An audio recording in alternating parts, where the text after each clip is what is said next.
Now, the beauty of Sanatan Dharma is that Sanatan Dharma understood it way back when the first master, the beauty is we don't even know who was the first master, who started this, who had the aha experience, an experience of the divine, and gave certain profound formulas through which we can walk the way. So, the first thing about Sanatan Dharma is that it recognizes that there is no one single individual, however great, who can exhaust all the many sided um, aspects of the infinite. So, this is what gave birth to later on the great formula of Ekam Sat Vipra Bahuda Vadanti. There are many, many approaches, many roads, but this is often considered to mean that there is the same experience towards which everybody go. Well, there is some truth in that, but it is equally true that when different people approach different ways, then unless they go right to the very end, that last point, they will also have different experiences. So, that's why we have the famous old time debates between the bhaktas and the gyanis. So gyanis speak about, they often belittle bhakti, and the bhaktas often belittle gyanis, or people who take the path of karma. So they often belittle the gyani and the bhaktas, and the gyani says karma is only a means and a preparation. So that's because the core experience too, there are many, many stages over which one can stop. And therefore, unless one has the urge to go beyond and beyond, like the Vedic rishis, they did go. They were not satisfied even with the being, the experience of the being. They went still further. What is before the being, beyond the being? And so on, they went right to the very core of things. So, the first aspect we need to understand what is unique about Sanatan Dharma is not only there are many approaches, many sided approach, but it also admits that there are different experiences arising at different levels of our journey. So if we stop halfway through, we are likely to conclude, like, when a seed blossoms into a tree, we are likely to conclude, seeing the trunk, that this is the tree. But if we wait, we'll see the branches. Somebody who goes still further can see the fruits and the flowers. And somebody who goes still further will see that not only fruits and flowers, these fruit drop into the soil as seeds. Involution, that's how Sri Aurobindo brought out. And then it further evolves. So, because of this understanding that the divine by his nature is infinite, and that stands even to logic, because if the divine is finite, it should be very easy for anybody to explain how the divine came into being. This is a question that people often ask. But the moment we say it is infinite, then this question ceases to exist. The only way we can understand infinite is by direct experience. But the first aspect is that not only there are many approaches, but there are different stages of self evolution at which different kinds of experiences arise. So there is a person who worships or rather who speaks about the impersonal. The divine is not this, not that, he's a vast impersonality. Valid. But equally, there is a person who speaks of the divine as the deeply, intensely personal, which is also valid. And there is a person who goes still further and says Sagun and Nirgun unite in that. Equally valid.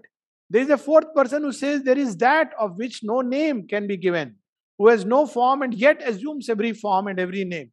Equally valid. So it is this inherent beauty of the many-sidedness, not only of the approach, but of the divine himself, that gives rise to, that makes Sanatana Dharma such a vast and Catholic, journey.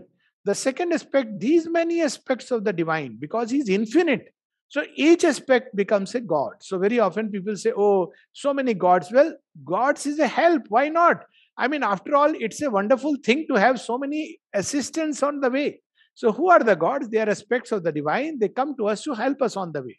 The problem is if we stop with the gods and say that, well, this god is everything, that can be an approach. But essentially, we have to understand they are powers and aspects of the infinite. And through them, we can approach again to the one. This is a valid approach which Sanatana Dharma is accepted. But the third very beautiful thing, often people, I was on one of the forums where discussion was going on, and the person was very happily saying, but my religion has only one guru and one book. So that's so easy. So easy is not necessarily true. So easy is 1 + 1 = 2, but that doesn't mean it is, the only truth in this creation. So we need to understand that why in Sanatana Dharma we have not just the divine is one, but multiple gurus. They're not always all saying the same thing. It's because that core experience has to be once again reproduced in the consciousness of humanity to keep it alive. This is a truth that Sanatana Dharma understood. So it allowed for the number of gurus who will come and reproduce the same experience and every time says Sohamasmi, though it is the same experience, but it is validated over a period of time and keeps the core alive and flaming in the race. Otherwise, Sanatana Dharma would have suffered the same fate which most religions suffer. They become encrusted in outward formulas and the spirit escapes. Because there is no way, okay, somebody had an experience over a period of time, people even forget what that experience was. And that is most often or not a limited experience. But Sanatana Dharma allows that as new beings will come, new great beings, luminous beings will come, they will reproduce the experience within their consciousness and therefore keep it truly alive in the spirit of the race. At the same time, they will, who knows, they will have a kind of experience which is completely new, many-sided splendor of the spirit. So that again allows for a variation and evolution in Sanatana Dharma. That is something wonderful. And that makes it so beautiful, inherently complex, but a complex which is complexity, which is one with the complexity of creation. After all, creation is complex and we can't reduce it to a very oversimplistic formula. Same with books. So having one book is very nice. It's very easy to tell people, I was other day seeing that, some people reduce Gita to a set of 4 formulas or, 1 or 2 formulas. But that's not what it is. It's about every book brings, even when it speaks of the same thing, it brings a completely new perspective. And let me give an example. A child comes to the home. So now when a child comes to the home, father has one perspective, mother has another perspective, grandparents have another perspective about the same child, and they all love the child. And as the child grows at different stages, the perspective begins to change. So this aspect of Sanatana Dharma, where the experience is again and again reproduced in the consciousness of the masters, is something so wonderful. And also, not only is it reproduced, there is a possibility of a new experience arising out of the same basic truth or the same basic substance. I mean, ultimate core will be one of the whole creation. But in its unfolding, it takes new forms. Not only that, it seems that the one being infinite, it loves variation.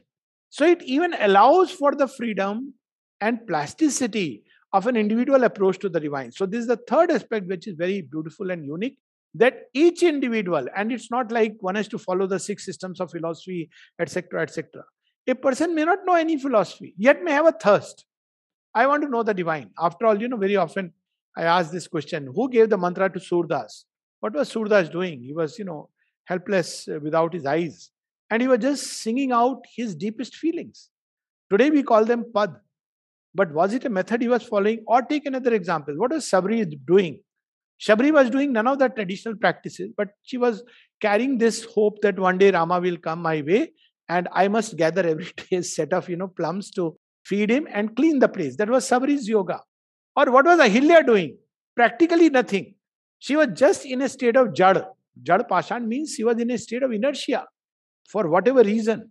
And in that state, accursed state, fallen state, she was just waiting one day, somebody will come and touch me and redeem me. What were the 2 trees doing, which were waiting for Krishna tied to a oakly to liberate them? What was Kansa and Ravana doing? Opposing God's design, and yet by that act getting liberated. So when we talk about the variety of approaches, we should not limit it to the 6 schools of philosophy or the traditional paths of yoga. As many individuals, as many paths of yoga are there. So this is the third or fourth wonderful thing about Sanatana Dharma. Fifth, which is something so beautiful, unlike traditional religions or the world religions, many of them, you have to believe and live life according to certain principles, which is basically at the vital physical level, we have certain traditions, customs. And if we do that, if we follow that, it could be, going on Sundays to a, church or Gurdwara, a mosque, or for that matter, a temple, anywhere. So it is like you follow this ritual and practice and God will be happy with you and you will get a post-mortem salvation. Your seat will be reserved by the fact that your attendance is being marked. Now, Sanatana Dharma doesn't stop there. It doesn't it doesn't refute it. It says, okay, if you want to go every Sunday to temple, fine. It's all right. But to believe that that's the end of things, no. So again, so what does it say? It says you can become that because you are that. So that is something, another very beautiful thing, Tattvamasi. So not only Sohamasmi. Sohamasmi is that each individual carries the divine self within himself. But also, Tattvamasi, you are that. So when the Guru says that you are that, nothing else. So it is a reminder that don't, while all this is okay, Sanatan Dharma, the beauty doesn't enter into either or debate. Either, the beauty of Sanatan Dharma is doesn't refute anything. It doesn't say don't do this. This can be an approach.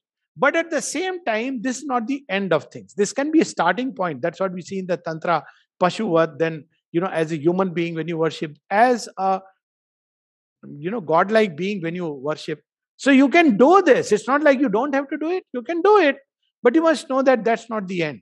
It draws its breath, it draws its significance and meaning from that which is at the core. So the beauty of this Sanatan Dharma, it has always had gurus and masters, as it is said, and always will have gurus and masters who will keep this flame alive, the flame of aspiration within man. Otherwise, it tends to get encrusted into a mass of rituals and customs whose meaning is lost over a period of time, because many customs and traditions are very contextual in a certain, let's say when invasions were going on, then people used to cover their women, especially, they used to cover their head in those parts which were right the border areas. And equally, because the people were plundering, there's something called as a guilt complex. So when you plunder and loot and pick up women, so you start believing that your own woman will be treated this way, so they started covering their own women. So it is contextual. It has nothing to do with a barbarian will feel like it, but when world improves, then world conditions change, you have to learn to change. So the beauty of Sanatan Dharma is doesn't hold on to the temporary, it holds on to the permanent and the eternal. It understands that change is a law of life, it's a way of life. But a sixth element which comes, which is so beautiful, is that this change is a direction and purpose. So very often when we speak about change, so we posit change vis-a-vis the permanent, the transient and the eternal. This misconception has grown primarily due to certain kind of interpretation, a monistic, illusionistic interpretation of the Vedanta, further reinforced, or rather since Buddha came earlier, so reinforced with this tendency that there is the world which is ever changing. And because it's ever changing, there is suffering, because we desire for one thing, we get it, and then it is taken away. And then there is the permanent. So seek the permanent. But in the same Sanatan Dharma, there is another line which looks at the change in a very positive way. So it is not just change, it is evolving. And this evolution is at two levels. One is the evolution of the soul. That's why we have the whole idea of rebirth. So before rebirth became a system of papa and punya, which is, I don't want to use terms, but post certain religions which invaded. And, there was a lot of confusion going on. And people thought that perhaps, this is the way to hold on, that, you'll be punished, you'll be rewarded. But if we go back to the ages of the Vedas, the Upanishad and the Gita, there was dharma and adharma. There was not punishment and reward, which is a later mistranslation of that whole thing. There is dharma, which opens the path to evolution. And there is adharma, which stands in the way of evolution. So the only reward was that you grow and you grow fast. The only punishment was you slow down your own growth and go through a great complex meandering than through a direct, straight process. So this is the only difference that we find, dharma and adharma. Subsequently, it became papa and punya, and all this reward and punishment, hell and heaven, all this theory came up. But the direction of this evolution is essentially the blossoming of the soul.